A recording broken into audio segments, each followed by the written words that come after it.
So we're just talking about how the water will flow through this one. Now, if we look at this one, it's set up exactly the same way so that water will again flow through it. Now, if we're using, these can be identical and one can be input and one can be output. Right now they're both set as input because product will flow into them, because this will allow the product to vacuum through and push through. So this has to be reversed. And we check, there's one O-ring on this guy. The spring's always on the back of the O-ring. Now to change it to reverse it, all we're doing is putting this in here. There's another O-ring in there. The fourth O-ring is already on the machine. So we'll put that back together. Now,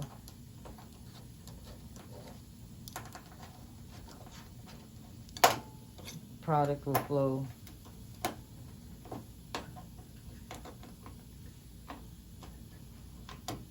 don't need to crank those or anything. Now, you can't push on this. There's no spring action. But from this side, there's spring action. So here, when product is being pushed out by force, it'll push through. So if you want this to be the output, this would be here.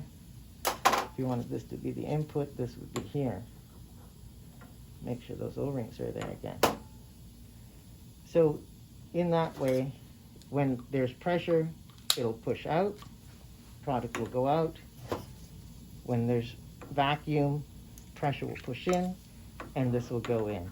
And if I was to assemble these on here, we would now get air coming out of here and the other section. Let me see if I can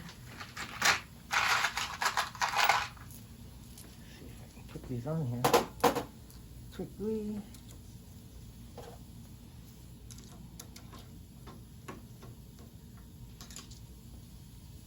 And then from there, if there's any air coming in your lines, you also know that there's something wrong going on. And that can be coming from a lot of different places. So if there's air in your lines, there is a problem. Don't continue, because that air is not, unless it's in your product already from bubbles, then it's not meant to be there. Usually it's just a, it's going to be a little harder because it's on the machine.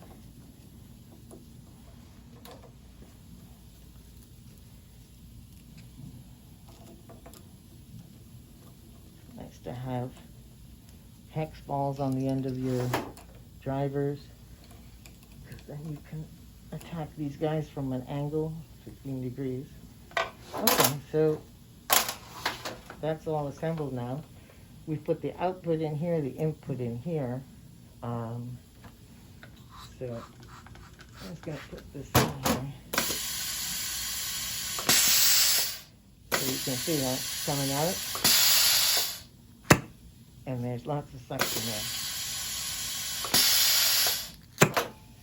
So you don't want to put hands on both sides, because then you're just going to cause a pressure in there and then you're not going to have that suction. So you wait for it to come all the way out, then you're going to get your suction.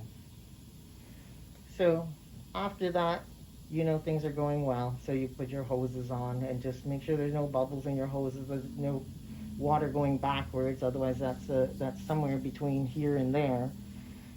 You know, you want to change your O-rings regularly. Keep your speeds decent.